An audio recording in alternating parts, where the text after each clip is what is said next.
Martinez present. Martinez present. Bertha Roldan present. Lori Garza present, not with us at the moment. Ismael Gonzalez, Or do we don't Larry volunteer? Cantu Jr., Hector Lopez. Next item on the agenda, moment of Sexy silence, babe. prayer. Ms. Roldan, do you have a prayer? Salah. Heavenly Father, we come to you today asking for your guidance, wisdom, and support.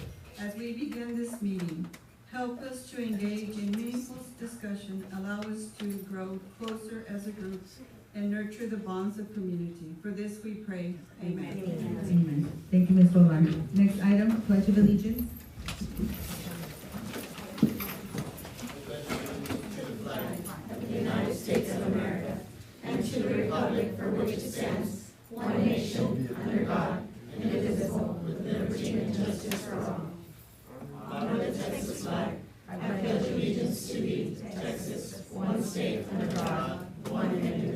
Lone Star State though. Come on, I gotta get one state Lone Star. Next item on the agenda, vision and our mission statement.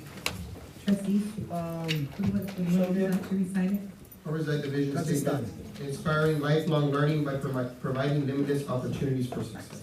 I'll do the mission statement. Empowering individuals today to prepare for tomorrow. Thank you, trustees. Next item, public participation. Irma? None. Thank you, Irma. Next item, superintendent celebrations. Sir?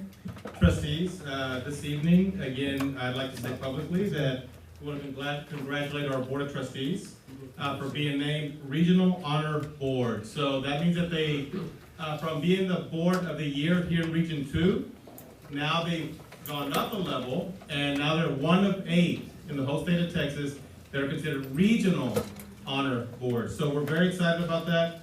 Again, it goes back and a tribute to your commitment to our school district, our kids, and really the work that we're all doing here together. So thank you, trustees. And now they will be celebrated. They will be celebrated publicly at for board learning, for their continuous learning that they do throughout the year. Yes, kids, they're required to go to classes as well, just like you are.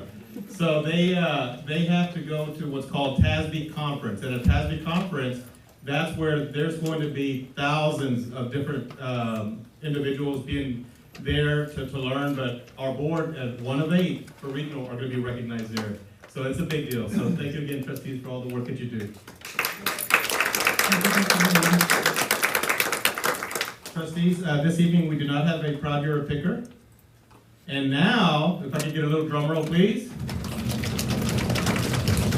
Miss Chavera, come on up. And she's got a special surprise for us.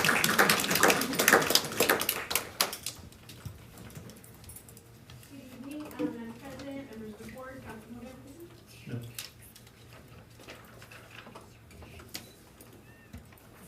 All right, so we're just excited. A couple of months ago, our cheer sponsor, Ms. Guerrero, back in May, around when tryouts were going on, she said, Mr. But I really want to take our girls to a cheer competition.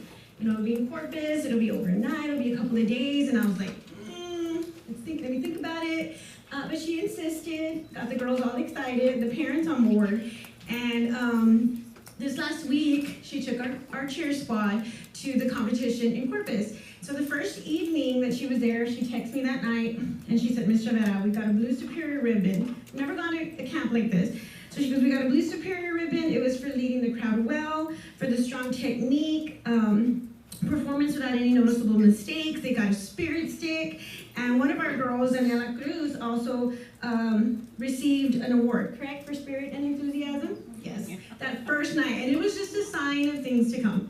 So she told me, I just have a really, really strong feeling that we're going to take everything the next day.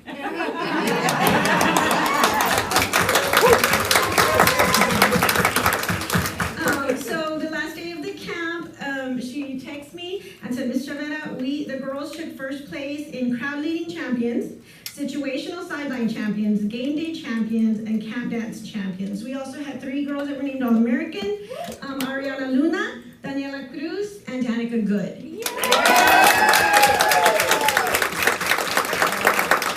Which is amazing in itself, but also it was hearing from the parents that the other parents and the other cheerleaders that were there had nothing but great things to say about our girls. nothing but great things to say about their spirit, about their leadership, about their behavior, and which I think is amazing that we get those compliments when we go out there. I would always tell my students, we're gonna go, it's gonna stay Robstown, you represent us, and I'm so proud that our girls just came back, like I said, they swept everything. Grateful for them, grateful for Ms. Guerrero. I'm also grateful to the parents. So these girls are not only cheerleaders, we have, like Daniela Cruz, for example, she competes in dance at Tiffany's Dance Studio, and she represents Robstown, and she's very proud to say that she's from Robstown. Always says, yes, I go to Robstown. And she's also, when we were in the pandemic and we had to reach our students, she stepped up, her and another student, and started My Regal Voice. They're the founders that would do our announcements on video, and they've continued that tradition. We also have two sisters on the board whose mom is a self-proclaimed Uber driver for her girls. She takes them everywhere. They compete also professionally at a local gym here in what's Robstown? In Callan. But the girls have practice, and they have two little siblings, right, that are leopards at Lots Beach, and mom takes them to school and picks them up and takes them to practice, and sometimes they're asleep after school, getting home from their practices. At all our girls, I mean, we know that we've seen her siblings, and she just came to our district a couple years ago, right? Of course, Ms. Bianca, you've seen her at all the celebrations. Ms. Bianca would even compete. When our district didn't have summer track, parents would make the effort and take her to compete and represent Robstown in summer track. And guys, we're grateful to you parents because you've chosen Robstown ISD, and we have a great name out there, and it's because of your children. And so we want to thank you for that, and we want to honor the girls. I'm going to ask Ms. Guerrero, because I've taken too much time, to come on up. And they are going to, well, chat, right? Yeah, you want to go ahead? I want the girls to come on up. Can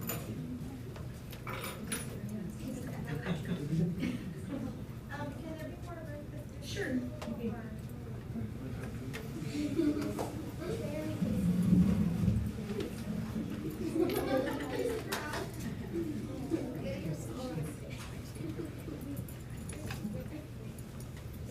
This is on the spot. They were just told like 10 seconds ago.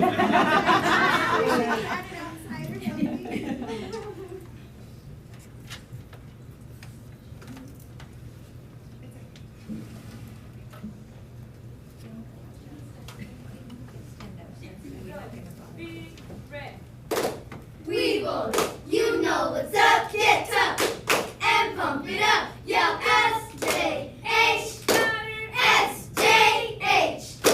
Weevil, you know what's up, get up and pump it up, yell go big red, go big red, S-J-H, go big red, S-J-H, go big red.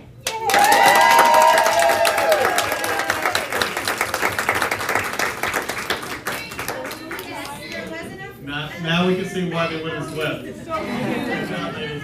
For them to get into their little stuff, and I didn't want them to trip. But come see us at our football game, then you'll see You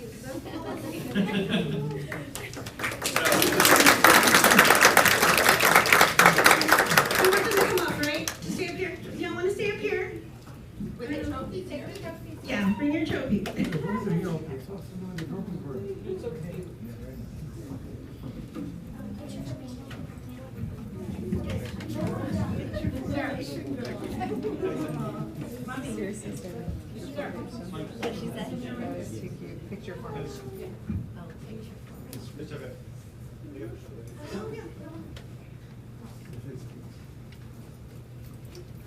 Okay, girls, when I call your name, you can come get your certificate. We'll do that first, right? Danica Good. Miss Daniela Cruz. Ariana Luna. Abigail Gonzalez. Alejandra Gonzalez. Bianca Bosques. And Natania Garza. And Jalen Rivera. Great job, girls. We're so proud of you for, again, just that spirit. We always talk about Robstown and the pride that we have for our community. I think that's the first thing that comes out of everybody's mouth, and we thank you girls for leading us in that endeavor. Be leaders. Be leaders.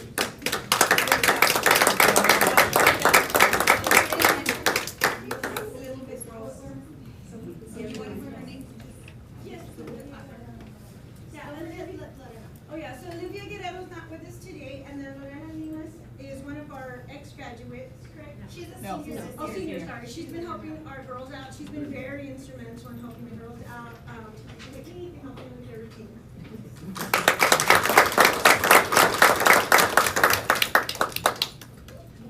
One, two.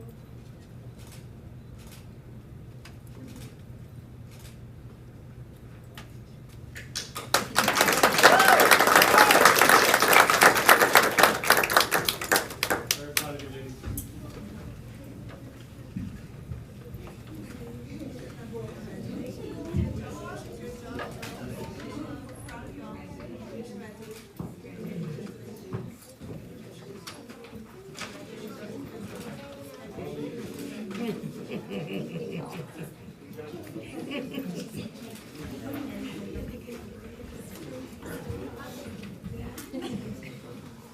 Thank you, ladies, and congratulations again. You make us all very proud. And thank you, parents, for all your time that you invest in Robstown. Next item, sir, informational items. Again, thank you very much, ladies. Congratulations.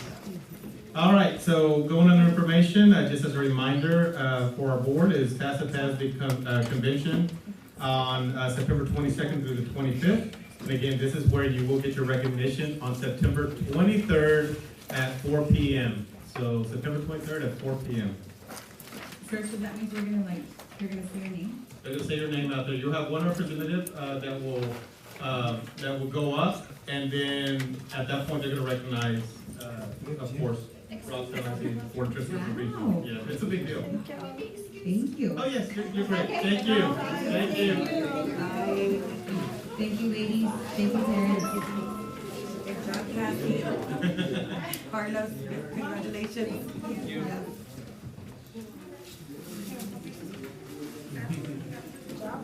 My pleasure. Good job. All right, trustees, as we continue to move forward, again, you always have your bright colored calendar. This is just, again, looking at the dates that are coming up in August, and then we'll get you another one for September. You'd already given us September, didn't you? Or you're going to? July, okay, okay, so you have August? For September. Trustees, also just in your information packet on page 10, you'll find online governance camp sessions. Again, this is for your continued hours that you will continue to acquire throughout the year, but there's just until August the 26th, so you can look to see what's available for you. Going on to D, construction updates. Trustees, in front of you, you have just two pages that I included, and I just got that hot off the presses. Basically, it's the last, even Friday, I was at the welding lab, and they're making really good progress. And then all of a sudden I get this picture today, so that happened I'm assuming over the weekend up until today. But you'll notice all the ventilations in red. That was all, again, stainless steel color, now it's the red. And look at even the door, it's just coming together. It's looking really good. One of the next steps that they're gonna work on is the floors. And also, after that, they're getting pretty close to finishing up all the different bays, and they'll start bringing in the bays to put those in. So everything else is on schedule, according to our newest timeline, but the projected date based on the transformer is still in November. Thank you for the update, sir. And trustees, the next item that we have under information is the discussion of first you must believe.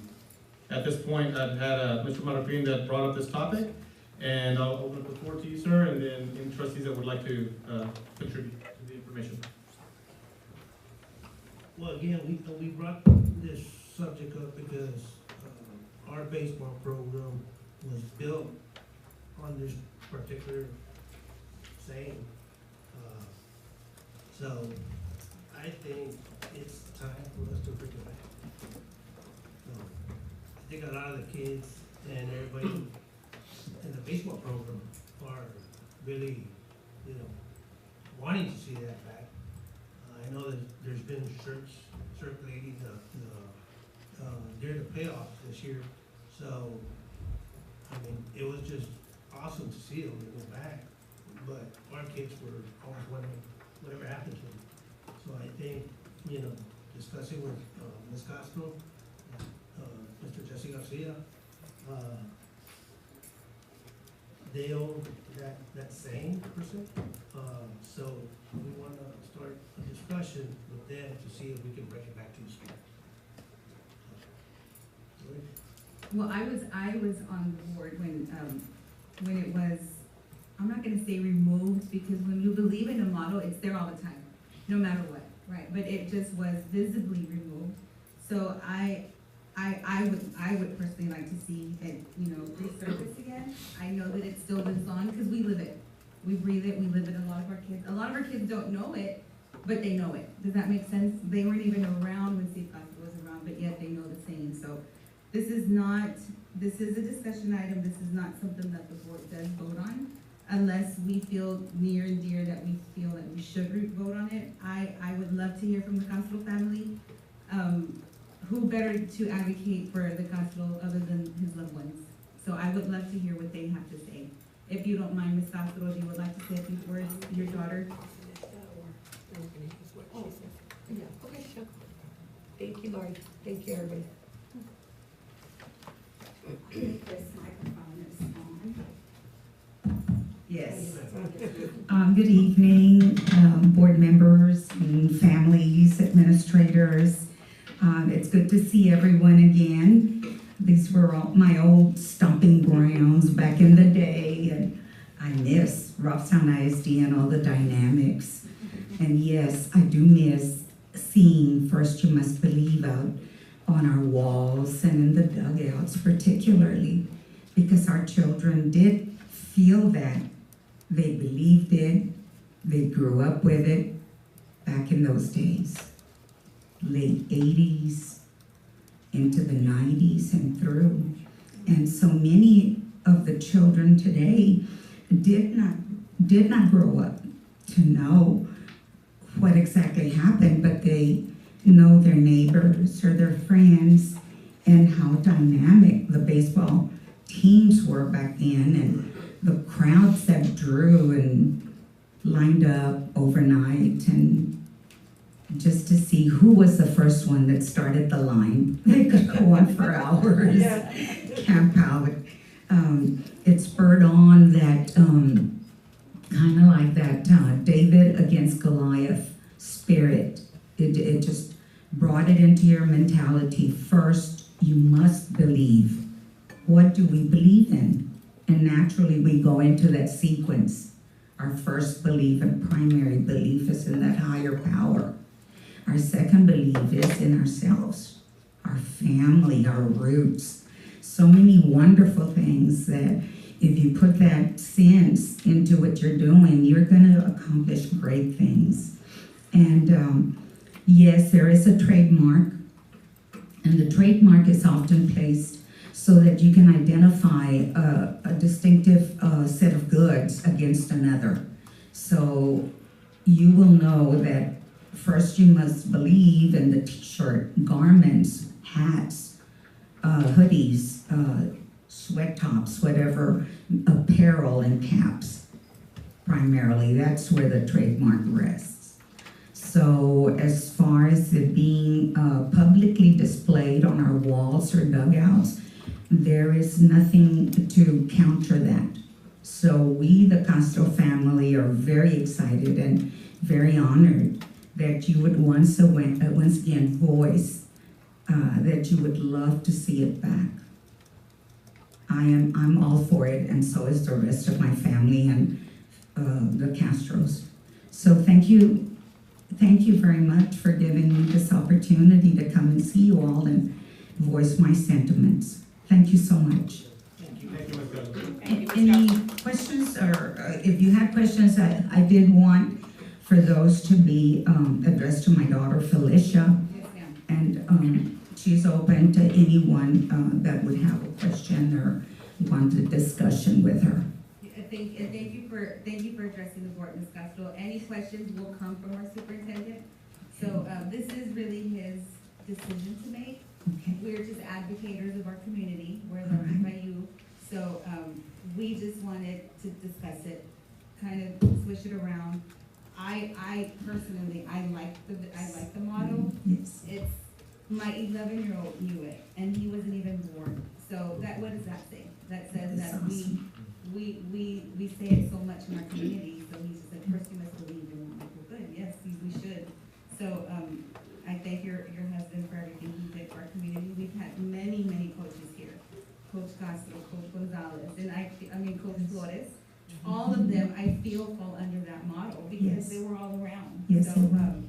that model particularly for me brings back a lot of great memories. The crowd, the real wave of red, right? It's wonderful. So, again, thank you for addressing. Thank us. you so much. Does anybody have any questions for Ms. Castro? No, I don't have any questions. I just thank you for coming and shedding some light. We all, of course, lived it. We're old enough to know that the motto is awesome, and so was the Coach Castro. So thank you for the. Thank you so much. Very honored. And Ms. Castro, I would look forward to a follow-up conversation just so we can talk about the trademark. Yes, most definitely. Any written forms or any such thing, we're open to that. So Thank you very much. open to discussion. Thank you for Thank being you. here. Thank you. Would your daughter like to say anything? I just want to thank you all for, do I need to go up there? It would be nice. Okay. It would be nice.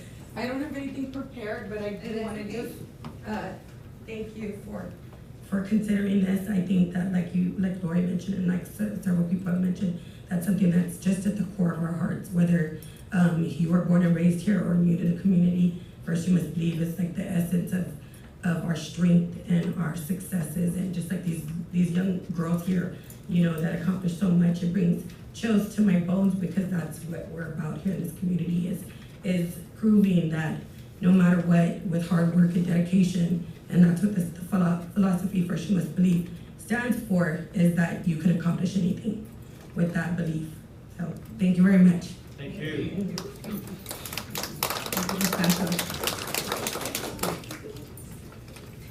Next item, sir, budget workshop. Yay. Yay, all right, well, that's one of the year. Yay. You've been chipping away at it, trustees, little by little, now we're here. The meeting before the meeting. I'm just kidding, Ms. Riggs. I'm very excited. So we'll have Ms. Riggs come on up, and again, she's going to give the most recent update that we have for our future meeting. Remember, it's August the 22nd. August 22nd is a big meeting for us. For the record, Mr. Lopez is on. Good evening, Mr. Lopez. What time? 6:28.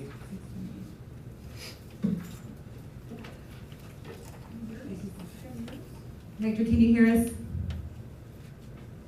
Yes, I can. Okay, thank you. Good evening, Mr. Lopez. We're just starting. Good evening. We're just starting the budget workshop at item 8. Okay, thank you.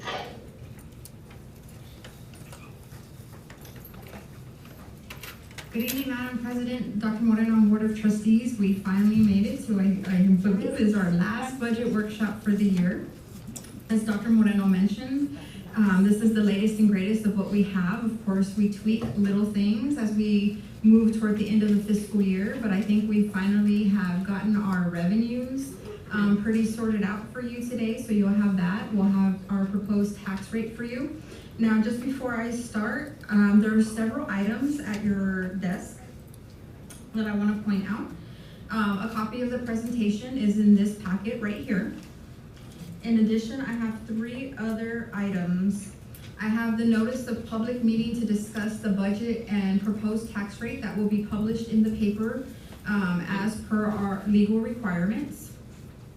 In addition, I have what we kind of consider the Bible from TASB that tells us exactly the regulations of what we have to do in order to adopt a budget. And then I have this form that kind of sets out the standard that TASB gives us as to what that budget resolution is going to look like on August 22nd when we finally come together to adopt the budget.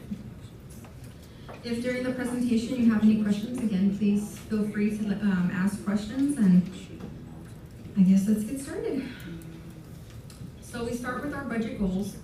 You know, our goal is, as it always is every year, is to work towards a balanced budget. Now, we did convene together in April, and we saw that the district was facing a budget deficit prior to any additional expenses that we may add to the budget.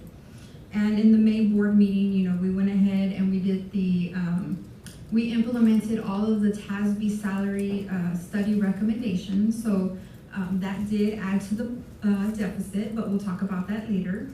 Of course, our goal is to make sure that our budget aligns with the superintendent and board of trustee academic mission and goals for the year. We're always constantly looking to see how we can implement cost savings throughout the district, whether that's renewing our copier, you know, going out for bid for RFP, and looking at our staffing, where through attrition we can cut positions, where we can do savings.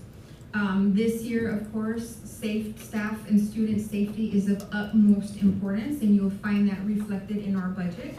Of course, we always look for opportunities to apply for any grants that are available to us and seek reimbursement where possible. And again, for this next 2 years, utilize our ESSER 2 and ESSER 3 monies to the greatest extent possible. So there are several things that influence our budget. Of course, the main one is our attendance and enrollment.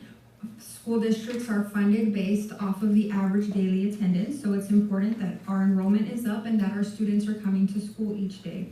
Of course, we are constantly looking to retain the best qualified staff for our district. The pandemic continues to provide difficulties. It's still very much around. The increase in property values causes some problems when it comes to the tax rate. Available federal funding is always available. We have our federal grants, looking to see how we can maximize the use of those funds. And of course, inflation is super high right now. I think back in May, they came out and said that it was 10% higher than what it was this time last year. So what did our enrollment look like? What was our ADA? What was actuals at the end of last school year? And you'll see on this report, it's the PEAMS report that we uploaded. It's the second submission. It's what TEA is going to use. And our ADA for the 21-22 school year was 2007. And so we had projected a budget on 2087. So had that stayed, we would have experienced a decrease in state funding. Luckily for us, TEA did announce the operational minute adjustment. And so what they did was those first, second, third, and fourth 6 weeks, where you can see the first 6 weeks, we had almost 86, almost 87, almost 88. And then we got hit with that 77% attendance, that COVID 6 weeks. What they did was they took away those percentages, and they went and they looked at what the percentages were in 2019, 2020, and they replaced that. And so that average for us was about 91%. So when you take that into consideration, our ADA is not 2007, it's 21-27 for this upcoming school year, which was more than my 2089. So we should get a little bit more state aid than what we were expecting, which is really great for us. 21-27? Yes, sir. So, of course, I always like to go off of history and what has happened in the past. This chart shows your historical average daily attendance, snapshot, and our WADA. What I want to show on this is that ADA. In 2013, 2014, our average daily attendance was 2668. And you can see how that's kind of dwindled down. We've been severely impacted by the pandemic. And so for this upcoming school year, we are projecting an ADA of 2,057. So when we really look at the enrollment, I have a little chart here that shows for the last 5 years what our enrollment was at snapshot, what the enrollment change is, and what the percentage change is. And you can see from 2020 to 2021, we lost 159 students in enrollment. From 21 to 22, we lost 121. I'm hoping that we won't lose as many students. So I projected losing about 60 students from snapshot of October to this snapshot.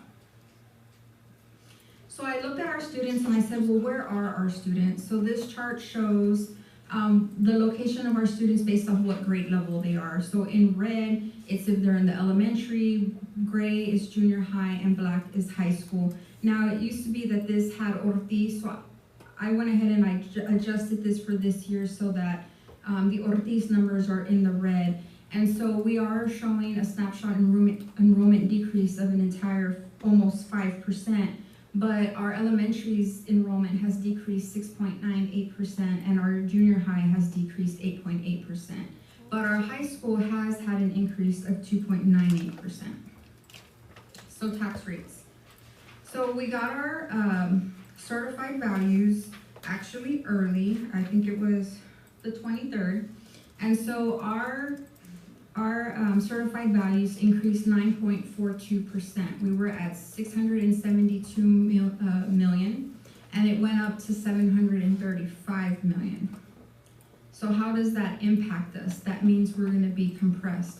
But before I get to that, there is an indicator rating for first rating, indicator 20, which talks about certified values, and it requests that I show the board kind of a trend of what certified values looks like. So Ms. Padilla, if the record could show that we are talking about certified values to fulfill indicator 20, you can see certified values in 2020 was about 622 million. Didn't go up that much in 2021, 2022, but we see that huge 10% difference to 735 million. The M&O tax rate has gone down over the years. And I actually have a typo on this slide, and I apologize for that. But in 2020, it was $1.0683. Then we went down to $1.0444. Last year, this current year, it's 1.0436, and this year we will be proposing 0.9832. You can see collections have kind of gone up and down because of the increase in certified values from fiscal year 22 to fiscal year 23. You see there's about a $400,000 difference. And as we get more in tax collections, our state aid goes down. So you can see in 2022, we're at 17.2 million, and I'm projecting that we're gonna go down to 16.1 million. So our proposed tax rate. So because when we experience an increase in certified values, House Bill 3 has put in some compression. So as our values go up, the tax rate, the M&O tax rate goes down. So we experienced a pretty high increase in our certified values. So for that reason, our tier 1 tax rate goes from 0.9053 down to 0.8449. Then you add in our tier 2 tax rate, which is our golden pennies and copper pennies. That's when we had that TRE several years ago, and we had the 17 extra cents to our tax rate, but then it got compressed due to House Bill 3, so we're at 0.1383. We're there, unless we have another TRE so we can get to those full 17 cents. So when you add our tier 1 tax rate to our tier 2 tax rate, we get an M&O tax rate of 0.9832. Then when you add our INS tax rate, which we are recommending our tax rate to stay at 52 cents. We will talk more about that when we talk about the INS fund and its budget. So we are proposing a total tax rate of $1.5032. Now that is a tax rate reduction of 0.0604.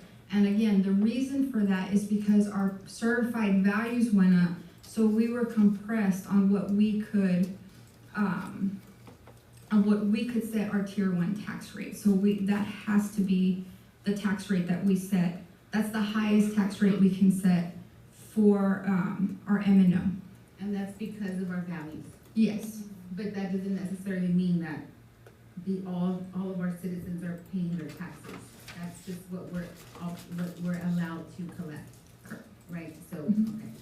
So we could still be hurting later on Yes, because of lack of payment, yes. correct? On the M&O rate, I use 98% collections as my. Is that accurate? Mhm. Are we at 98%? That's Yes. good. I think But that's on good. INS, I use a lower rate, Which is what? about 93%, which is what I used last year. And how close were you to accurate? Do you know? On INS, we're very close. As a matter of fact, we've actually gotten about 33,000 more than what I anticipated. Oh, that's good. Thank you. So this is just a chart that shows what our M&O tax rate has looked like over the years. Again, in 2013, 2010, we were at $1.17. We went all the way through 2019 at $1.17. That's when House Bill 3 came about, where the state's gonna pay more state aid so that they could reduce the burden on the taxpayers. So that's when we saw our first compression. It went down to 1.0683, and then it compresses each year a little bit, but then it also depends on what the certified values does for a particular entity. And for us, you know, I did expect in 2022, especially in 2021 when you know, the appraisal district failed the property value study. I anticipated higher rates last year and we just didn't see them. So I think it was maybe like a 2-year delay. So we saw that huge increase in our certified values. And you know, that is something where they experienced it statewide. Values just went up so high. I think it was like 27%. Mo Casey sent out an email that they went pretty high. So I'm curious to see what our legislators do, because, you know, they did this so that they could shift the burden more to the state and give some help to our taxpayers. But now that rates or the certified values have gotten so up, I'm curious to see how they're going to fund that. And then our INS tax rate, or our M&O, keeps going down. Our INS rate over the 10 years has gone up. We started at 46 cents, and then we have gone up to where we would be in our second year of 52 cents. So at your desk, you see the notice that's going to be in the paper. And so one of the things I want to talk about on the notice is the comparison of proposed rates with last year's rates. And I have that portion of the chart on the screen. This, I don't know if any of y'all have ever heard of Omar's template.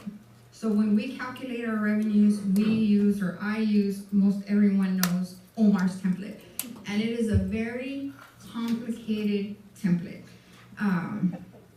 The man is a financial mastermind that it has 1,000 tabs, and it's very complicated.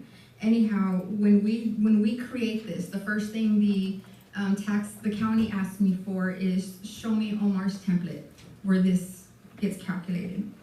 So what it shows is it shows last year's rate, which is the first line, our current tax rate, 1.5636, and then it shows and it calculates the rate to maintain the same level of maintenance and operations revenue and pay debt service.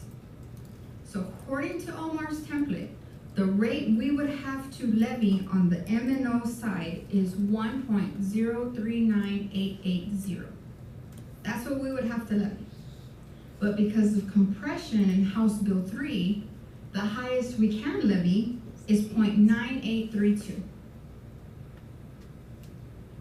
On the interest and sinking, Omar's template says we should be good at 52. Now, for purposes of this publication, I went ahead and put 54 cents, which is what we were going to propose. Why did I do that? Because I like Omar's template. We've been working with Mo Casey, and then I work with Mr. Tijerina. And until I got 3 people to tell me and double check our numbers and everything to make sure that 52 cents was where we were going to go, I wanted to give us the leeway that if we needed to increase it, the notice already had a higher tax rate. Because once the notice goes out, whatever you propose, we can adopt that or anything less. You cannot increase it. The only way you could increase it is if you did another notice and you published in the paper so that the community has a chance to come and talk about the tax rate. So I am not proposing 1.523. I'm proposing the lower rate. Does that make sense?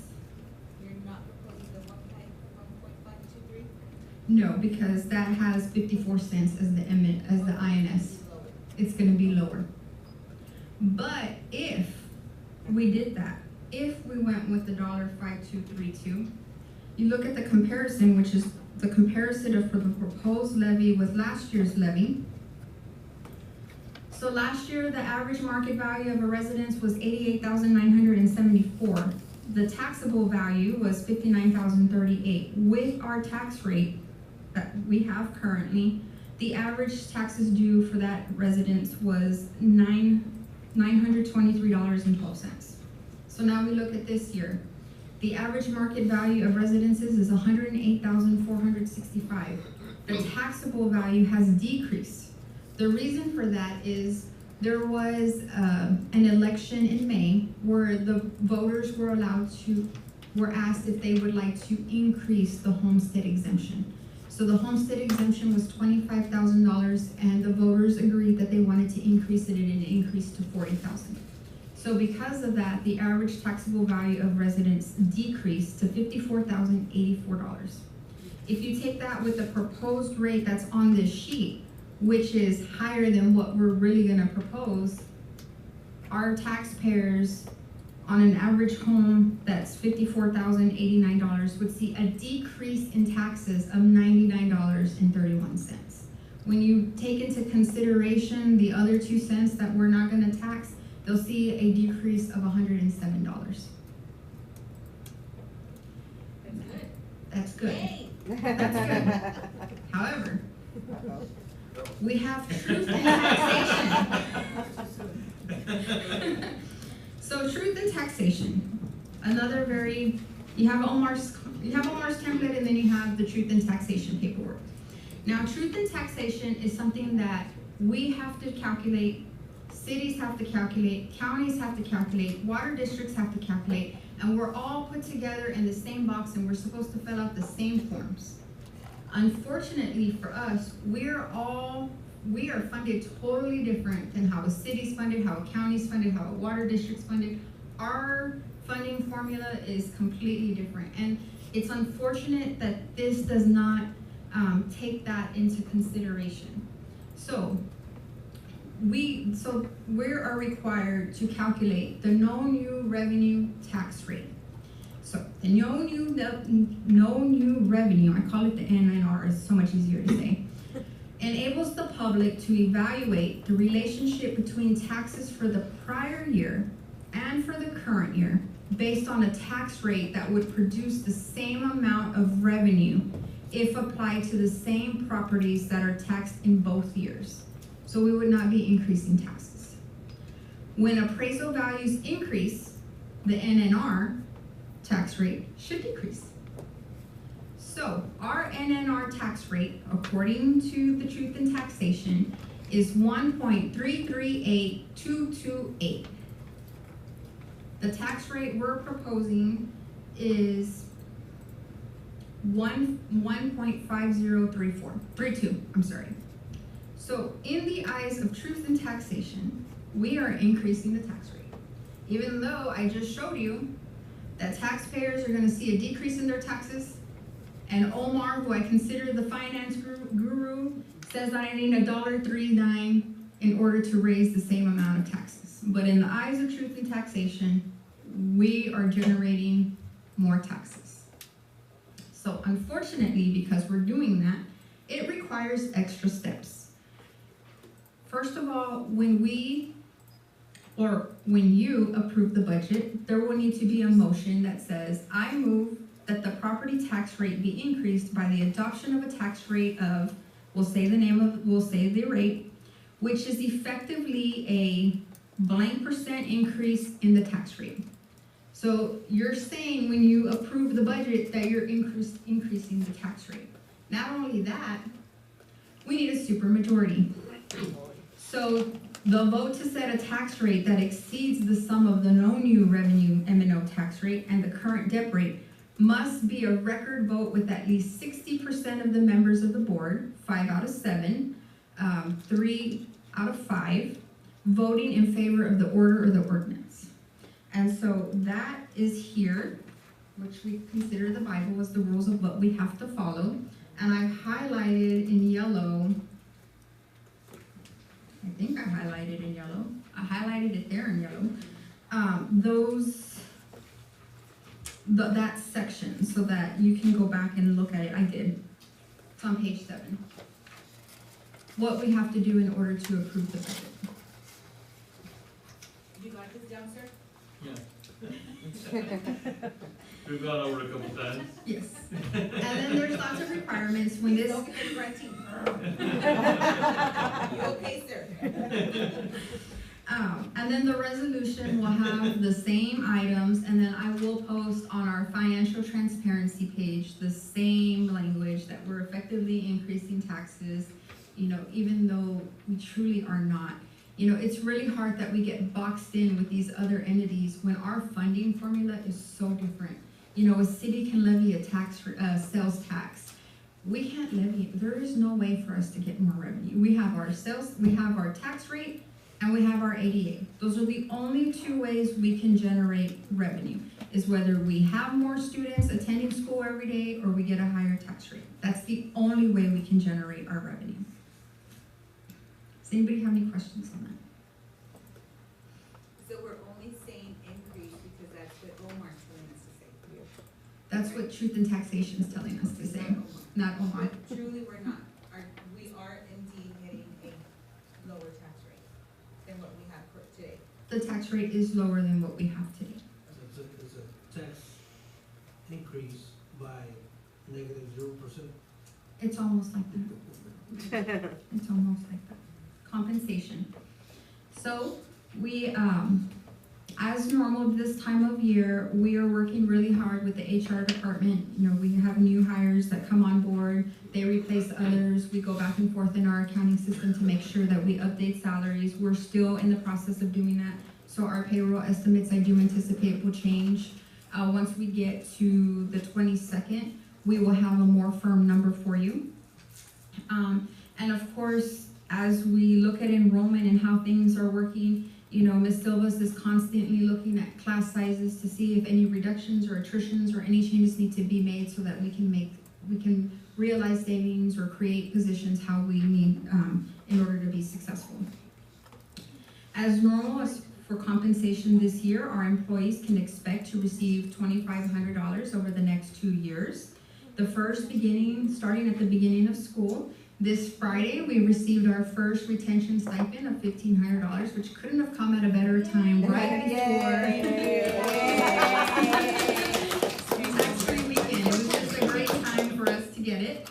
Our employees will receive $400 at Christmas break, and at the end of the school year, our employees can receive $600, but that payment, again, will be made in late July for a total of $2,500. So we have that to look forward to this year, and we have that to look forward to next year. So thank you for that. Do they actually get that amount, or is it taxed? It's taxed. So every year I give you a history of kind of what pay raises look like. Last year, unfortunately, we were unable to give a raise, but we did give $3,500 in incentives. That was the regular $2,500 plus the extra $1,000 in lieu of raise. This year, we implemented the new pay scales based on the TASB salary study recommendations. And that was huge because we took our teacher salary to $47,000.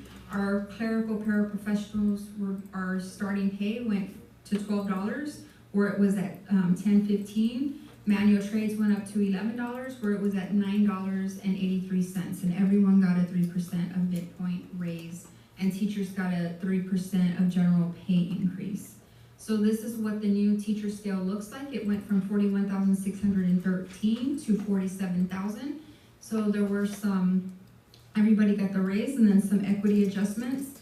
And then at the tail end, we went from 28 plus, we moved it to 30 plus. So there was some equity adjustments at the end of the teacher pay scale.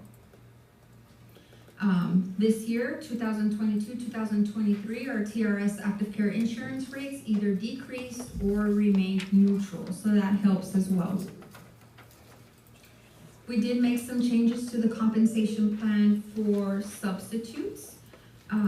You'll see the chart there of current ST, which is short-term substitute rate, and current LT, long-term substitute rate, and the adopted, which you've already adopted, I think, last month. And so we went up $10 for each of those categories, those with high school diplomas, four-year college degrees, certified license, and we remain neutral for registered nurse. We moved up just a little bit for LVN and food service. Last year, I had this slide as part of our budget workshop. We had said we would work with TASB to do a staffing and salary study, and we have done that. We are committed to working with them to ensure that our pay scales remain competitive, and that we're constantly looking at our staffing to make adjustments where possible. So then we look at our general fund debt obligations. We start with our HVAC and lighting notes. We still have the 2000. I'm sorry. Back to the compensation plan.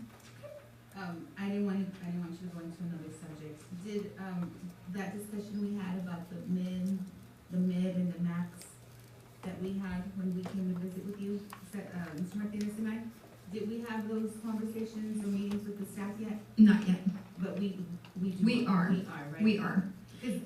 And the majority of the staff will see their increase September 15th. So we're going to ensure that before then we have those meetings. Okay, good, because I understand it, and I know he understands it now, and if we could just kind of give him a quick update to Mr. Martin and Ms. Roldan, but we don't work here, you know? Correct. They work here, and they see it, and I feel that the frustration's building up. But we have respectful employees, and they don't want to say anything, so I would just like for us to make sure that that happens. I trust Moreno that we are gonna make it happen.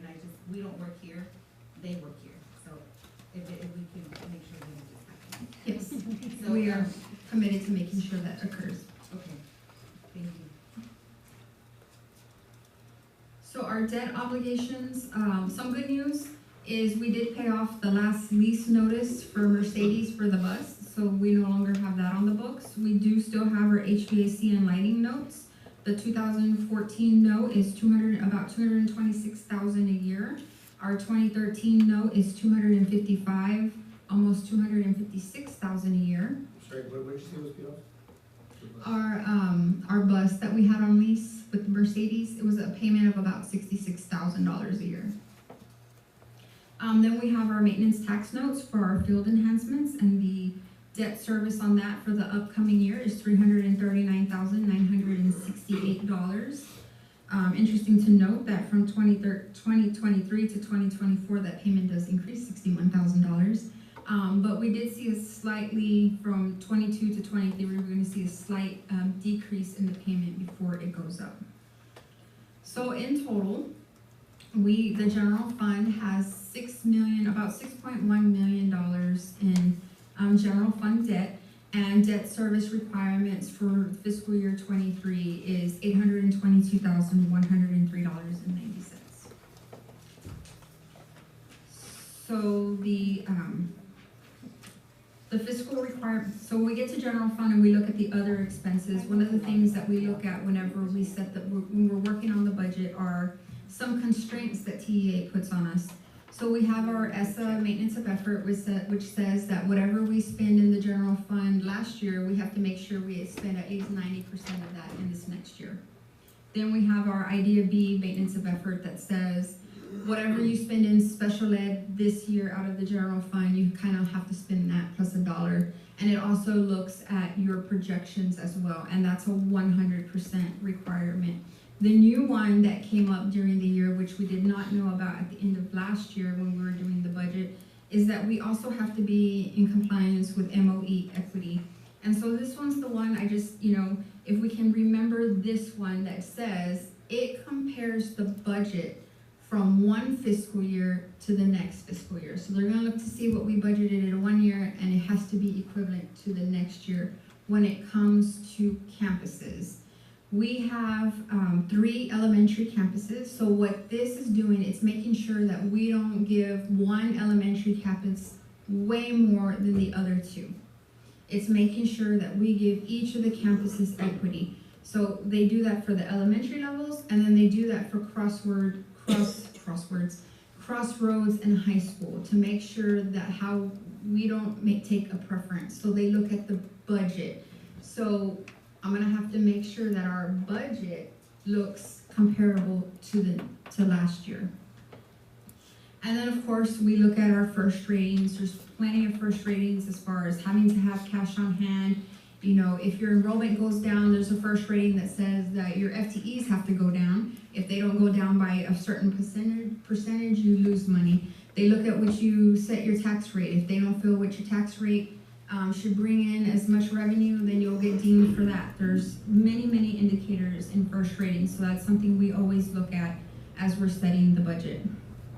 So attached are the campus allocations.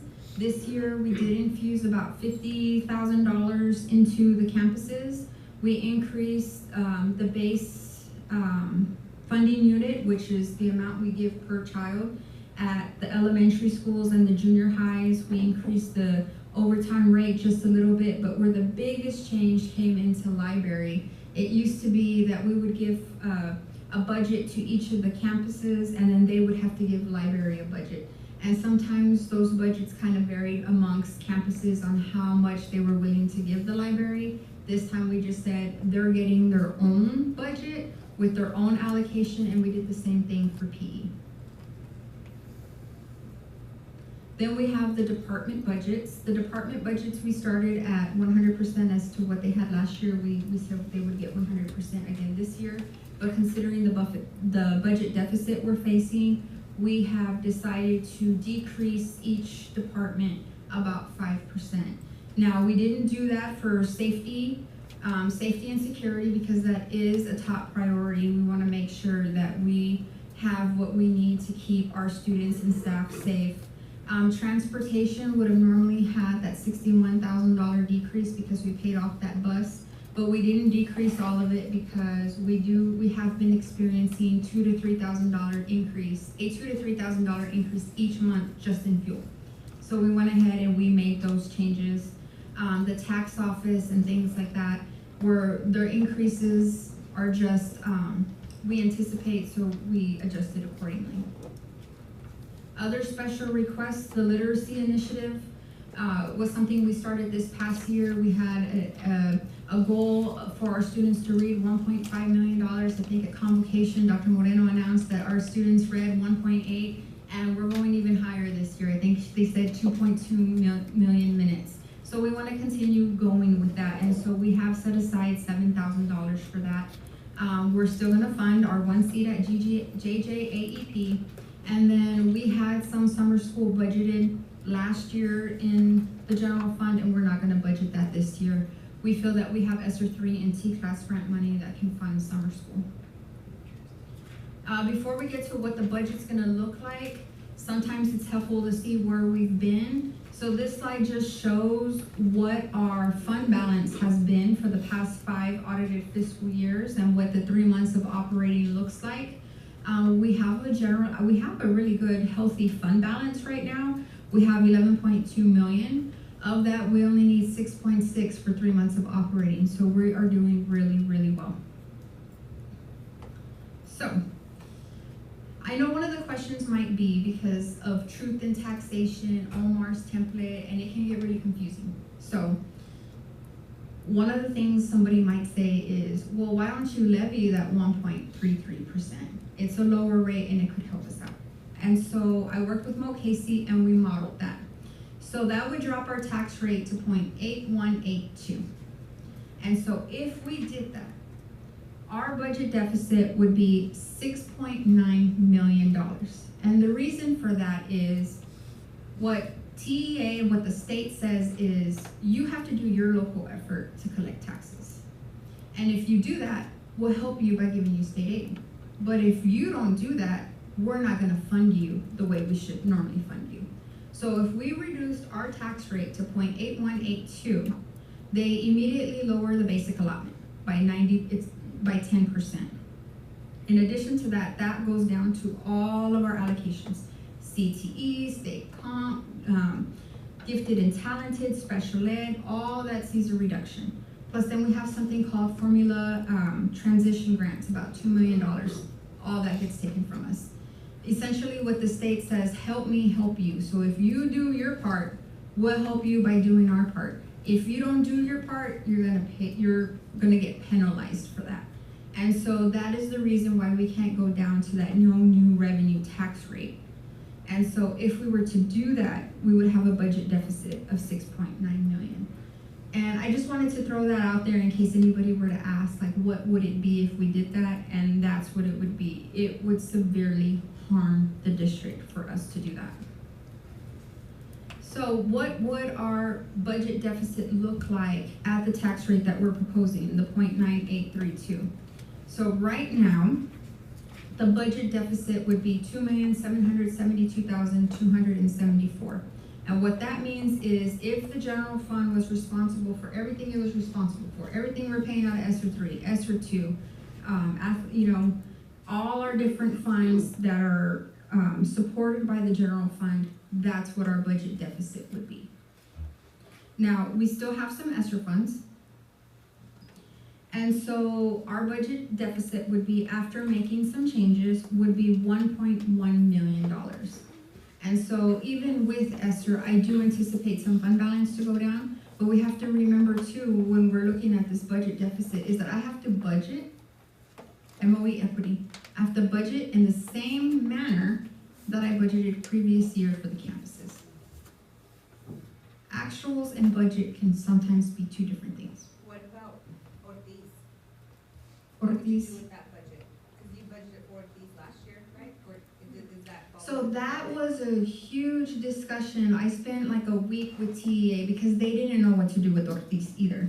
And then they eventually told me just not to add their budget into the calculation. And we went round and round. It was very complicated, but they eventually came up with a different formula for us. And we passed. We didn't pass at the district level, but we passed. You have to pass either at district level or grade span level. And we passed at the grade span level. They looked at It can't go away because our teachers didn't go away and our students didn't go away. We still have them. yes, but for the purposes of that calculation, they removed their budget.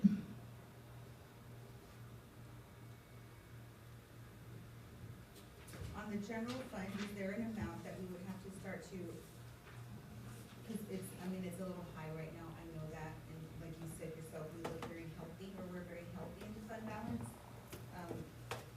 Which brings back, Ms. Roldan's, we have money, but we don't have money. Can you explain?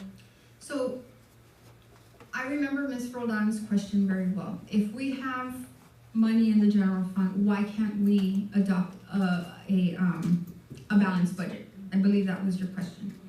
So one of the first rating indicators is how far was your revenue budget from actuals. If it was more than 10% different over a 3-year average, you lose first points. The highest right off the bat you can make is a B. So you can't, essentially when you adopt a deficit budget, you're saying that you're gonna use fund balance to cover the rest. You can't budget fund balance in the revenues. I don't know if that, and so because of that, you take your revenues, you take out your expenses, and we know we're gonna be at a negative, and we already know that's coming out of what I call like the cookie jar. That's coming out of the piggy savings bank. We unfortunately can't budget fund balance into a revenue, and that's where it would need to go. That's when it's to show as a negative. We have to approve it like this. Yes, you have to show the negative. And I'll tell you, we approved, last year was the first year I think that the board had ever approved a deficit budget with the INS fund. And so we approved the INS fund. I think we're gonna I have a couple of things that I need to wait and see. We'll talk more about that, but I don't think, it's gonna end up, well, we're gonna use some fund balance, but yes, you approved a deficit budget in the INS fund. A deficit budget of 144,000. Yes. That's payments. Yes. Compared to what we're doing now, yes, definitely. And I'll tell you, a lot of school districts, and I know Cal Allen, not that we want to do what everyone else's do, they adopt a deficit budget every year. With inflation the way it is, there are going to be several school districts this year that are going to be adopting deficit budgets because it's really hard right now. Our funding hasn't changed. You know, I talk about inflation going up 10%, but our basic allotment's still the same. The legislators didn't do anything to give us more, 10% more, or anything like that in our funding. So I think a lot of schools are going to be impacted, and you're going to find that there are more schools that are going to adopt a deficit budget. But what can we do now? We can implement a hiring freeze. We obviously, every position that comes open right now, I can tell you, Ms. Silvas and Dr. Moreno and I, sometimes we sit together. Does this position need to be filled? What can we do differently? Sometimes we find that the position needs to be filled. Other times we find, well, there are other alternatives, other things we can do. We can continue reducing campus and department budgets. We can look at maybe 7%. We can reduce the total and then maybe target a few of the accounts. I am very, very, I feel very strongly that we need to strive for that TRE. If we were to get the TRE, we take it to our voters, give them the option to decide whether or not they would like to increase the tax revenue. So we go back to that 17 cents. They've approved it before, but I know times are tough. That would generate an additional $500,000 a year. That's something that we can decide going into the next school year. Continue to monitor expenditures, making sure, you know, even at the campus level, the department level, that what we buy is really what we need, not necessarily what we want. And then, of course, taking advantage of the sale of property that we hope to list in September. Does anybody have any questions on the general fund? I know it's a lot of information. We're excited. I'm excited that she's explained it very thoroughly. Thank you, Ms. Griggs. Interest in sinking. So this one caused us a lot of heartburn last year. Our total outstanding principal is about $43.5 million. Our debt service requirements for next year is $4.1 million. Now that is a decrease in this year, because this year we had to pay $4.5 million. The great thing is that we are recommending that the INS rate stay flat at 52 cents. I was a little scared that we may have to go up, but for right now, I know that 52 cents should be fine. Mo Casey's on board with that. Mr. Tijerina is on board with that. And I have to say, we have great consultants, you know, that had meetings with me even on Saturday. We're going back and forth, making sure that we were all on the same page. And so we are estimating fund balance at $831.22. Now there are some journal entries that will be processed at the end of the fiscal year. We look at outstanding debt and things like that, and we make adjustments. But I am projecting that we'll have $238,000 in fund balance. Now we started the year with $449,000 in fund balance. So what does that mean? 52 cents this year was not enough. But we had some fund balance to cover it. So I just want to say thank you. I know last year was really hard. We were talking about 54 cents, 52 cents. It was something that I don't know if it had ever been brought to the board. I was new. There was a lot going on last year, the pandemic. So I just want to say thank you, because that was a really hard choice to make. And the conversation might be different this year had we not gone up to those 52 cents. So here's our debt schedule. Up until 2045. And so here's Mr. Tijerina's spreadsheet. Now, we don't see any transfers required. We don't feel that I think we'll be at a balanced budget. The only thing about this is, it is based on a ADA of 2057. If we don't make 2057, our state aid goes down, and then we need to make that up with collections. And so one of the things in talking to Mr. Tijerina over the weekend was that at one point, 80% of our debt service was paid for by that state aid. Now, this upcoming year, we're only anticipating 298,000 in state aid from TEA. And the reason for that is our values keep going up, but our students keep going down. So in the eyes of the state, we're becoming richer. And so for that reason, we can kick in more to our own debt service. And unfortunately, that's just not how it's working out for us. The reason why we do feel that we're 52 cents will be enough this upcoming year is because we did have that bond refunding. So that 4.5 that we had to pay this year went down to 4.1. So less debt service requirement with a little bit higher certified values and the state aid. We feel that we're gonna be okay at 52 cents. Now next year, if we continue to go up and the students continue to go down, we're getting even more richer. So next year, we feel that we're probably gonna flip and we're not gonna get any state aid. The following year after that, I'm sorry. And so at that point, we might be having a tough conversation next year, but that's next year. And trustees, because that 2057 is such a critical number on ADA, that is part of the board superintendent goal that we're gonna establish, that you'll be able to hold me accountable to, but with our team also working on that 88 number, of course, because that's really what makes a difference. So as long as we don't go beneath the 2057 on ADA, that allows the budget that she's establishing right now to continue. At least we know what we're working with. It's when it goes below is where we start to wonder, right? So anything that we get, so the way I listed it was meet or exceed the 2057. So that'll be an area of focus. ADA, at the end of the last school year was 2007. 2007. That's considered a COVID time. A quick question, because I know that we just had registration, I can address the principals, how did that look more or less on registration? Right now, we're still like at 20%. I'm at 85%. I have like 168 kids not registered as of yesterday. 128 as of today. As of today? I think I have 82. Or 80. I think I have 42. And these are kids that were here last year that have not registered for this year? So we have our clerks calling. I know there were gained some students, haven't we gained students? I've heard there were some kids that, new students that have registered. Yes, I've registered 5 new ones that have never been to Rosstown. Yeah. I think I have about 20. 20 new ones? The last count.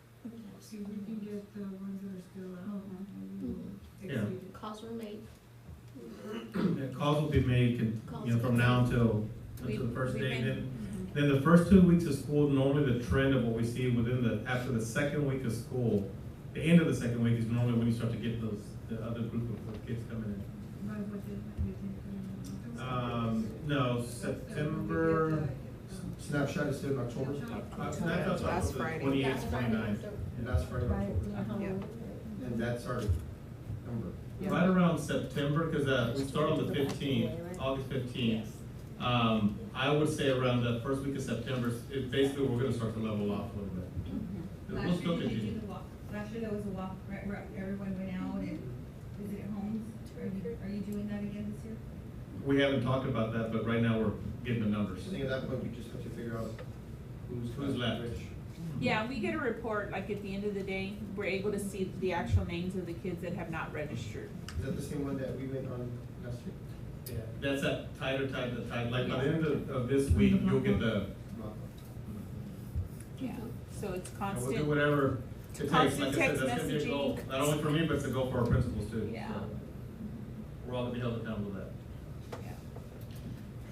The only other thing I wanted to say in regard to INS and the state aid is there hasn't been any really hold harmless for us. And I know that there's some legislators that are really pushing that. We know we've gotten hold harmless before on the M&O side. We've had the operational minute this year, but they haven't really announced anything for INS.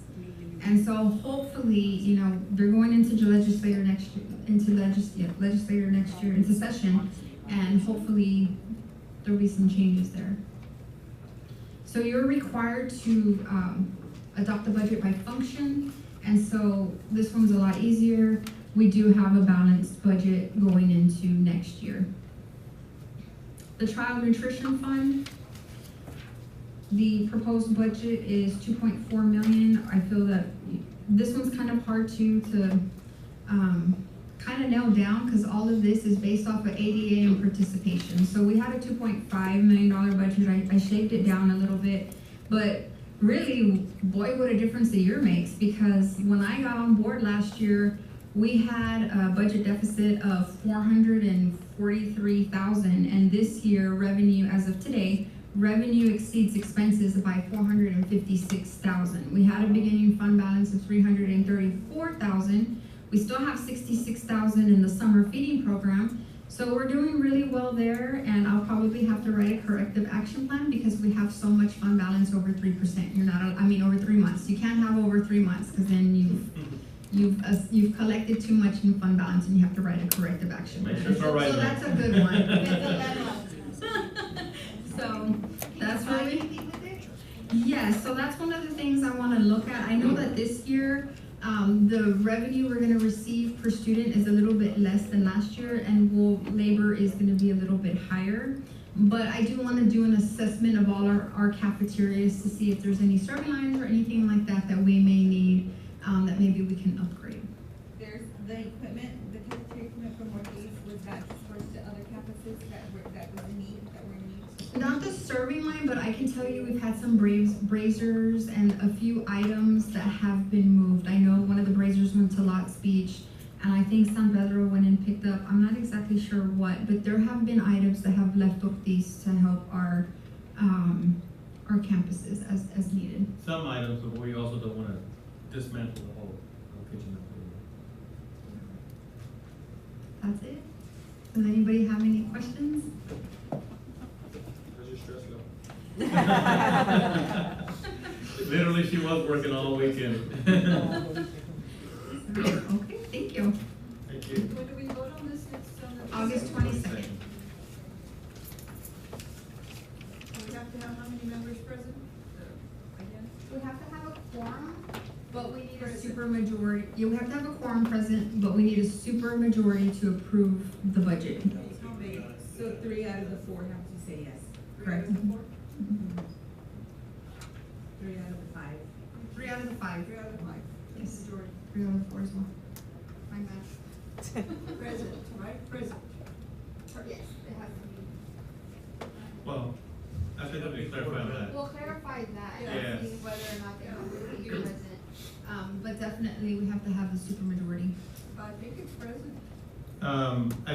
We'll clarify it for sure, but a quorum and then. But I think they can. Yes, that's the rule. There has to be a There has to quorum be Quorum here. here. a physical quorum that we can still. Yeah, like Ms. Lopez right now is participating with us, so obviously next week that's the council. Okay? Principals, you're good. Thank you. Thank you. Thank you, principals.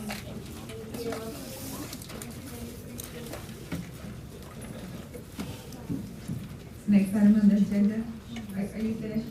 Back together. I'm back for consent. Are we gonna discuss consent first?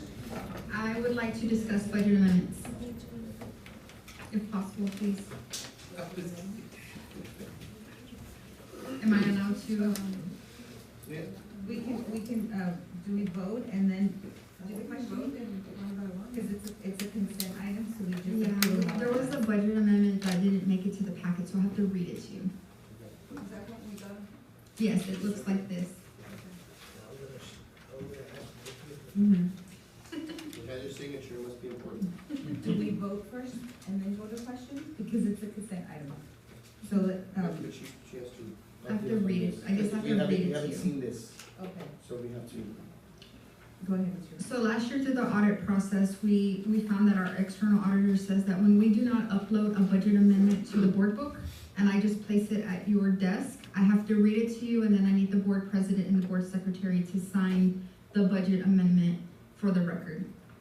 So this is budget amendment number 25. And so basically, we're moving money out of supplies budget and rentals to put into security. We had some games, from my understanding, that were gonna be held at other locations. And for whatever reason, I know like Falfurious, they had to cancel, and we're having the games at our facility. So when we have the games at our facility, we have security, and so we have to put money in those accounts in order to pay the security. So all out of Fund 184, which is athletics, and Org 932. So out of Function 36, 6399 supplies, we are taking out $1,007. Out of Function 36, 6269 rentals, we are crediting $247. And we are placing it into Function 52, 6299, Sub-Object 31, 1,150, and Function 52, Object 6299, 32, $104. So we are just moving 1,254 from some supplies and rentals to contracted services in order to meet our needs. And so again, I apologize that that did not make it on the agenda, and so then I have to read it to you. You said this is like for them to come over here. Yes, we're having the games at our facilities now, so now we have to hire, security and our game workers and things like that, so we weren't quite ready to do that. And it's supposed to go. I believe it's football and volleyball games in August. Thank you, Ms. Riggs. Thank you. Next item on the agenda, trustees consent agenda items. Do I have a motion? I'll make a motion to approve, consent agenda items. With the amendment as read. I have a first by Mr. Martinez. Do I have a second? I have a second by Ms. Roldan. Any questions or discussion? All those in favor say aye. Aye. All opposed? Motion passes. Next item, governance. Trustees would like to discuss and consider approval of TASB delegate and alternate to the 2022 TASB Delegate Assembly in San Antonio, Texas on September 22nd, 2022 through September 25th, 2022. You can find this on page 48. This is already a candidate, right? Yes. Who was our delegate last year, sir? Bobby? I was. Oh, you were. You want to do it again? Myself and, well, Larry was the alternate, but You have to put in somebody, or I thought we had some for candidates. No, this is for the us. delegate. Oh, For a the, delegate. Mhm. Delegate. Remember the one that you have to go and you go? Right, and I've been there, I've done that. Yes. Yeah, I did He it was last it year. last year. You gonna do it again? Sure. You wanna make a motion to nominate yourself? And put Larry as a, That's a little. and put Larry as.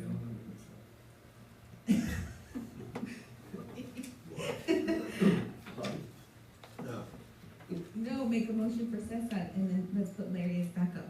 Larry was the alternate last Yeah, year. I make a motion to put Cesar Martinez as a delegate and Larry Cantu as an alternate. Thank you. I have a motion by Bobby for Cesar Martinez to be delegate and Larry Cantu to be alternate. Do I have a second?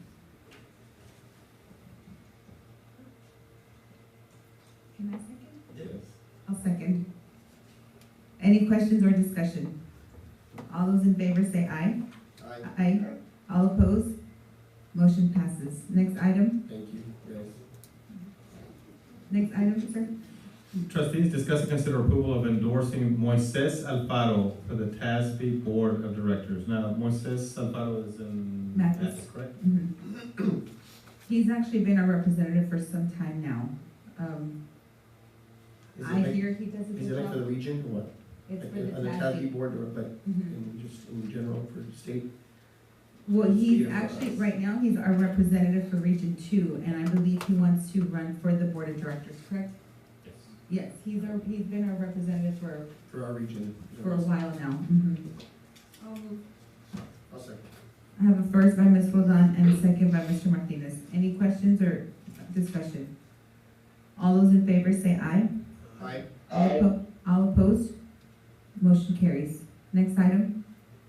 Trustees, in front of you, and Mr. Lopez, I emailed it to you as well. We have the board and superintendent goals, and again, this is a draft, so based on our last board meeting and conversation, I took the highlights of some of the topics that we wanted to look at. Number one, we all agreed we do not let go of safety as the overall arching goal. The second overarching goal is academic performance, because we don't ever take our eye off of academic performance. The other one that you wanted as a possible change is facilities. So what you see there is facilities, RISD will operate safe, clean, and efficiently use facilities that are conducive to learning. And then we'll have the sub-goals or the strategies that we have that in order to make the goal. I'll get to that content a little bit. The other one we did not want to let go of is financial stewardship. And then one of the items that we talked about that I wanted to get a little bit more feedback from you is on marketing. So now you have 5 overarching goals that we look at. So if we go back to goal number 1, on a safe learning environment, Robstown ISD will provide a safe, secure, and like you heard me say, a convocation, and supportive. The supportive is what's gonna, I think, make us unique in our own sense as far as how we operate within our school district. So we're safe, secure, but we're also supportive. And in our plan of action, it has 3 different columns with 3 areas. So that also addresses the social emotional component. The superintendent will implement a plan of action to address the safety and security needs of RISD schools facilities for the 22-23 school year. So what you see there is the safe, secure, and supportive plan that I've presented to you a couple times already, and I presented at convocation. Again, that's what I'll be communicating now to our community. The second one is superintendent will implement the K-12 standard response protocols for 22-23 school year. You know, like I said before, we're actually just on the news this morning. Also featured on 3 school districts, and one of the ones, and I had an opportunity to talk about our plan. But this specific area is where I feel that as a school district, we started about 3 years ago on the standard response protocols. We've been refining it. Last year, the big piece that we did not only was a visitor component, but we also did the emergency component. So that, you don't ever want me to stop looking at that. So, and as changes come up, that's going to make a difference within that. And again, if there's anything else, trustees, that's why this is draft. I take your feedback. Under academic, what I wanted to do is very specific, and I wanted to outline for accountability, not only for myself, but our team as a whole. If you look at this, what I wanted you to look at is just the visioning now. So basically, I call this Vision 2027, so you look at 5-year goals. But these are big overarching goals that we just need to pay attention to at all times. It's not just about STAR. It's not just about any other testing item. So for example, if you look at this Vision 2027, what's the first thing that you see on there?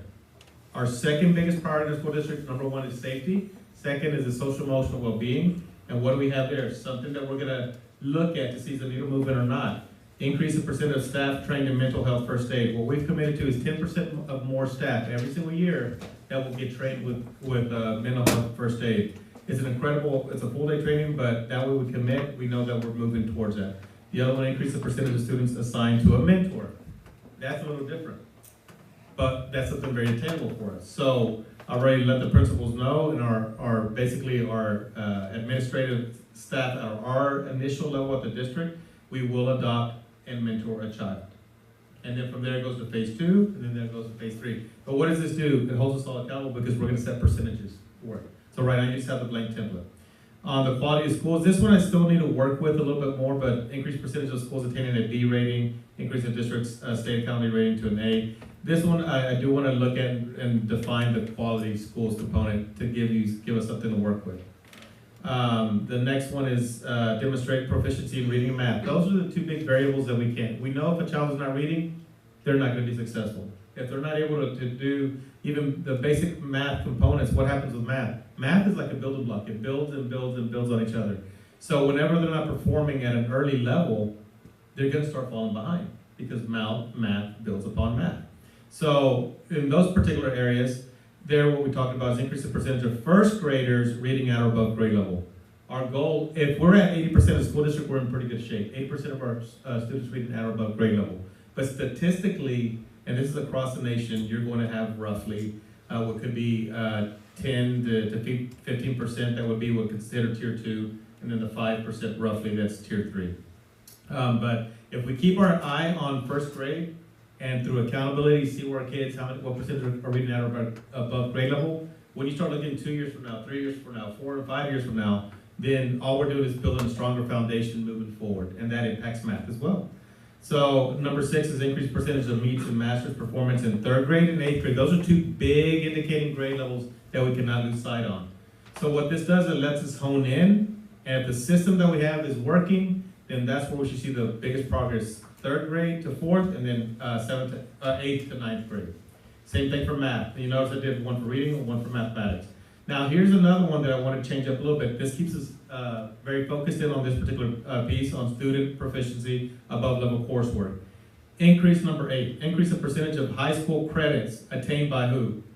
8th graders. Why? That's our pipeline going into high school. That means that if we pay attention to that and we set goals based on that going up to 2027, that means we'll have more students graduating if they choose with an associate's degree. But if not, if they choose, because not associate's degree doesn't fit in all students' needs. As long as our target goal is going to be 42 hours or more. If they gain 42 hours or more credits within our school system, it's a big savings to our families, but they're already going to be entering almost like a sophomore, maybe a sophomore in a semester. Okay, so that's a definitely good connection. Then we finish it out with the increase of the percentage of college credits attained by 12th grade students. So that's something that we, again, continue to pay attention to. Everything else you see there on the next one, proficiency in post-secondary, about TSI, I mean, we've made some phenomenal gains on TSI this past year. College career military readiness is a big piece because that CCMR is what helps us quite a bit on accountability as well for our students. Look at this next one, increase the percentage of on-time four-year graduates. That, if we have a strong foundation, then that percentage should be increasing every single year. We don't have 5-year grads, we have all 4-year grads. And then those tracking how many are going to go to college, how many go to universities, how many are going to go to D1 or D2 university. Now look at the last one, the last section, which again goes back to our goals that we established as board superintendent goals as well, but we're also just got through talking about within our budgeting. Increase the percentage of students enrolled, so we're going to at least know, I'll be able to tell you exactly how many kids we have enrolled today, how many do we have yesterday, how many should we expect tomorrow. Here's the big one, increase the percentage of average daily attendance. What can we not go past or under, guys? Is a 2057. That's the magic number. Anything that we meet or exceed, we're going to be in even better shape as we start moving forward there. So 2057 is the magic number for ADA. Increase the percentage. Here's one because this is our future. And that's tracking something so simple, but it keeps us on track. The percentage of pre-K 3s and pre-K 4 students that we have, because again, that's the foundation as we move forward. From that, that also, not only the foundation, but we know that children who start off in pre-K 3 statistically show much, much wider and greater gains as they progress in school. And increase the percentage of students enrolled in school-based organizations. This is a twist. I want to know, as a superintendent, and I'm going to hold our team accountable to this, is if every child is in school, they need to be part of something. Why? If they're part of something, they get excited and they'll be in school. So if they're not part of band, then maybe they're in athletics. If they're not part of athletics, what did we do last year? We didn't push robotics just to push it. I mean, that's part of a STEM component, obviously, and it gets kids engaged. But I'll tell you what, at our first time competition that we had ever here at Robstown ISD last year, it was in May, I saw children there that I'd never seen before anywhere else. But guess what they were doing? They were having fun, they were competing. So for that child who really takes an interest, now you have another group of kids that are taking part in something. So I want to know, as superintendent, what is every single child, especially junior high and high school, what type of organizations are they part of, where they can identify themselves within, okay? So this is basically will keep us on track in the criteria. This is an overall piece, but that's what I mean when I start to look at this within even the board superintendent goals.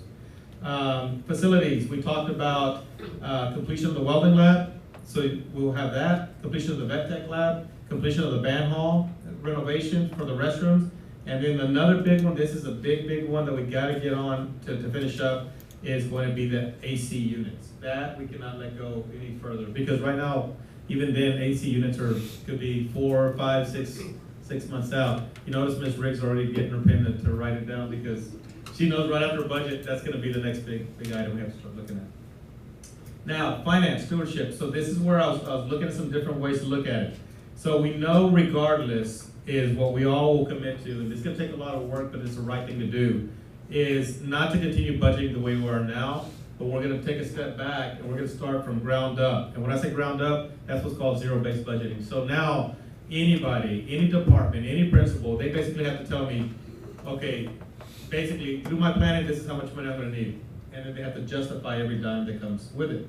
So they start from the ground and they justify the amount of supplies that they're gonna purchase, the amount of books they need to purchase, the amount of, things we need for restrooms as far as supply general. That's how you start to do zero-based budgeting and move forward. So as soon as we finish this budget cycle, now we start with that, because it takes about a year to really get to that. It's, I think, the best way, especially right now that we're trying to recover from a deficit. Notice average daily attendance, that's just gonna continue to be our area. The first one, from 85 to 90% is what we're gonna target. And then the ADA, what's the magic number? 2057. That's it, meet or exceed 2057. On the, of course, and again, we appreciate trustees that you invested in TASB staffing study. There's a one-sheeter in there that we go by. It says potentially up to $1.5 million savings. We know we can't do that overnight as far as staffing, but there's a percentage that I want us to target every single year to show you that we're using that staffing sheet properly. And then last one was marketing. Again, this is where I needed some feedback if there's other things that you want to look at and do. Now, Twitter was something Richard helped us out quite a bit last year and really started using Twitter again as far as school district. You don't have as much of a following as Facebook, but still it's another platform.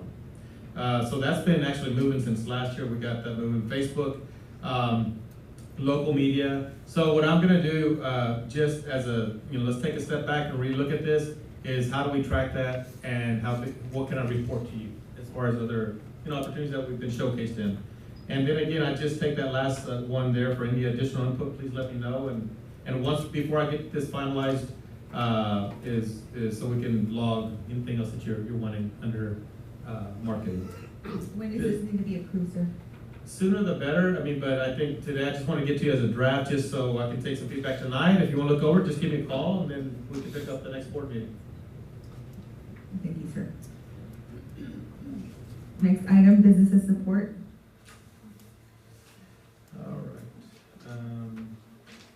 All right, so the next one is discuss and consider renewal of contract for speech therapy.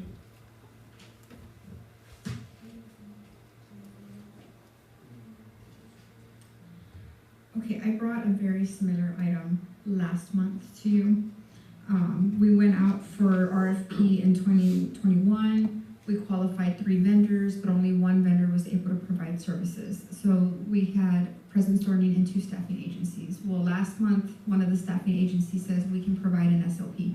So we brought it back to you, to the board, so that you could approve a contract with them. Well, the next staffing company just contacted us again that they have an SLP that we could use for the upcoming year. So I am asking that the board approve the Stepping Stone Group for a contract for the for fiscal year 22-23. Is this the same group that? It's a different staffing agency. Okay, so why this one now? Because they just found an SLP. And the more the merrier, basically. Yeah, just so we know that's available. Because we Yes. were just actually able to hire a speech Oh, it's an therapist. extra one. Yes. One. We only hired 1. Yeah. And we There- really need about 3. And last year, if correct me if I'm wrong, a team, we didn't have any. So they're just that hard to find. So at least it gives us the option that we need for our kids. Yes. Receive services. I make a motion to approve, the contract for speech therapy. I have a first by Mr. Martinez and a second by Ms. Roldan. Any questions or discussion? All those in favor say aye. Aye. All opposed? Motion carries. Next item, sir. Thank you. Trustees, this summer, Richard was helping us on the safety component, but as it tends to technology, one of the things that he wanted to do is conduct an audit of even our alarm systems. Just because we have some inconsistency in different campuses, we need to really refine and get more aligned within that. So he brought in a company and actually reviewed. We conducted a summer audit, and so now what we want to do is know what we know. We want to start making things even better, even tighter. So what this was, discuss and consider approval of purchase orders exceeding $50,000 for fire alarm panels and accessories throughout Robstown ISD. Who's the company that we use? Because there are Johnson Controls. Johnson Controls. And they're our current vendor. We're bringing this to you because, of course, the H local says that any budgeted purchase of goods or services exceeding 50,000 at one time requires board approval. One of the biggest components here is that we can upgrade our system from a landline to a cellular, so it allows us better connectivity in the system. And Richard, you're gonna move us also, phone lines are going to what? From what? Digital, we're moving our phone lines to digital lines. And that's as well. happening when? In September. Okay. So we're just getting more up to date. And how much is this? My question that I ask all the time, can we use ESSER money? Can we use ESSER funds for, we could, I'm drawing a huge blank on how I was gonna fund this, can you believe that? So what happens when you focus only on the budget over the weekend? Can you check on that, or? Yes, I'll double check on that. I'm trying to think of the rationale as to how that responds to the pandemic, but we were anticipating using general fund. Right, but this can apply to that because it could, I mean, some safety purposes, not, right? It's possible, we will definitely look into that, and if we can, we will use those funds. Find the correct verbiage and just. Yeah.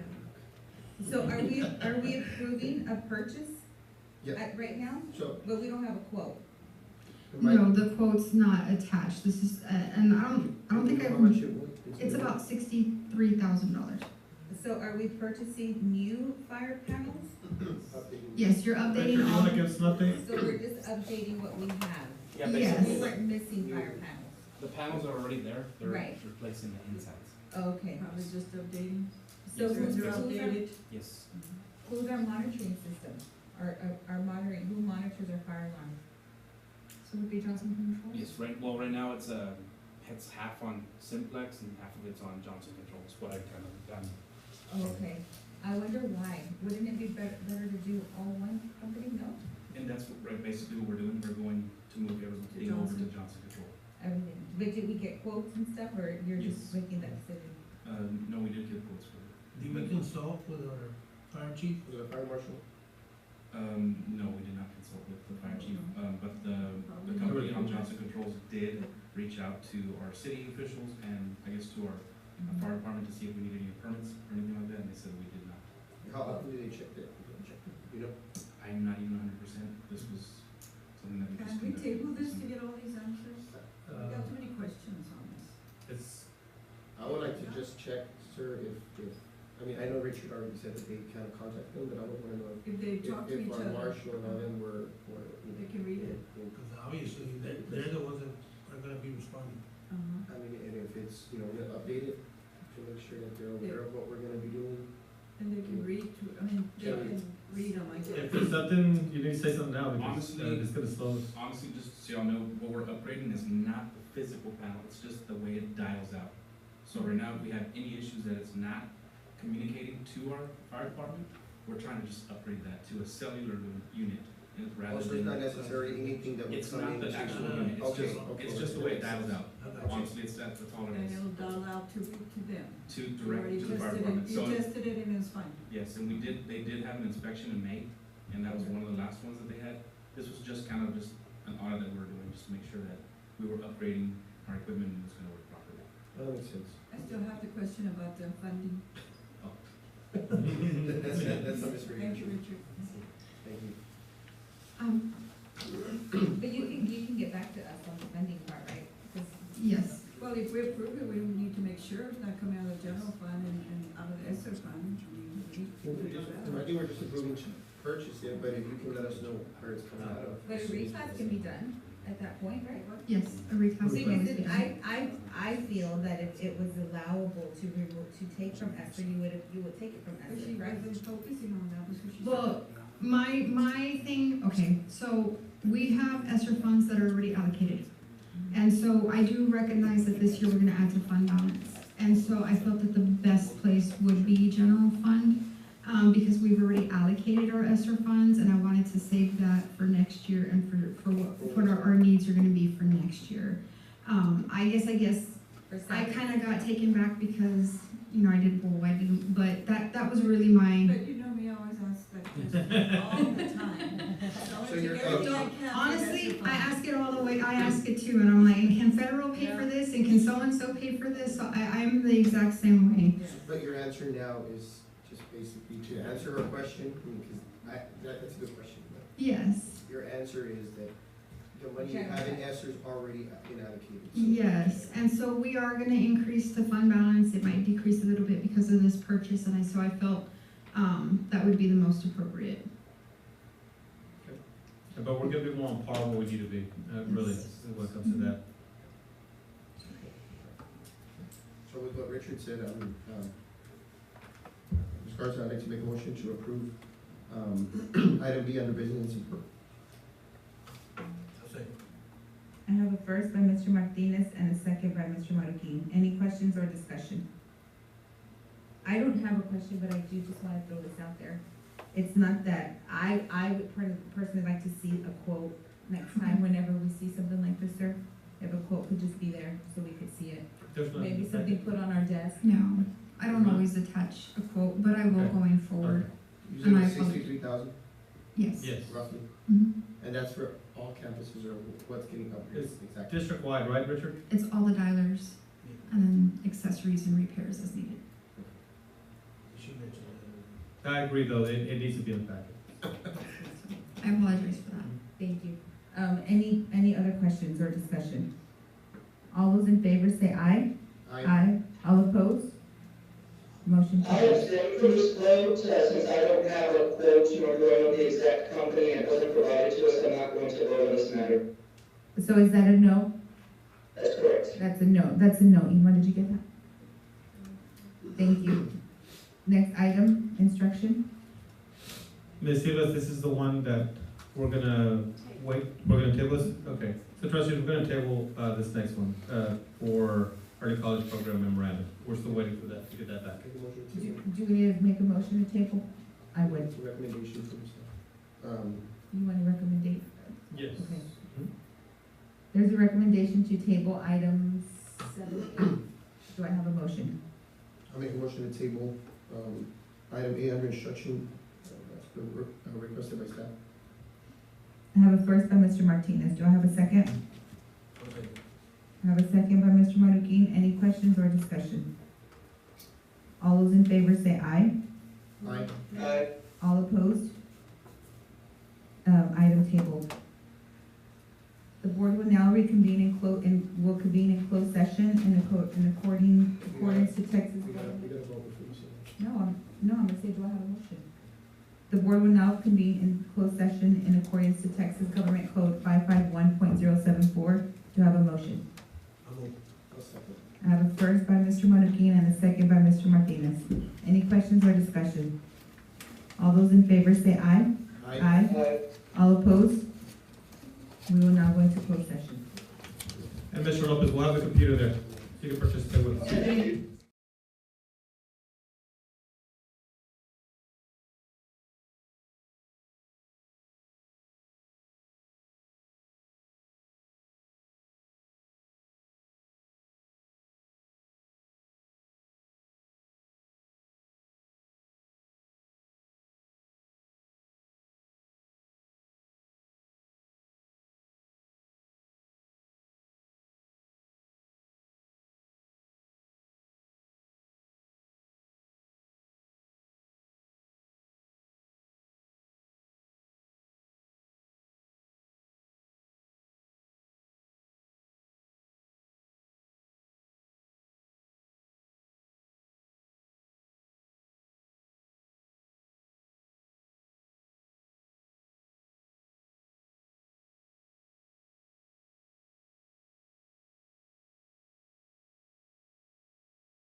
say aye. Aye. Aye. All opposed? We're now back in open session. Sir? Trustees, okay, I'd like to discuss and consider approval of appointments of employment, evaluation, resignations, reassignments, duty, discipline, and dismissal of employees as discussed in executive session. I'll make a motion. I'll second. I have a first by Mr. Martinez and a second by who? I second. I'll second. Oh, Hector, Victor. Second by Mr. Lopez. Any questions or discussion? All those in favor say aye. Aye. All opposed? Motion carries. And trustees, what I'd like to say, just so I can say this publicly, because this is within my jurisdiction as far as the hiring process, I'm also going to be hiring, under, again, my authority, the Director of Safety and Security, which is gonna be John Garcia, and then also the Director of Facilities and Operations, which is Ronald Robles, under my authority. Thank you, sir.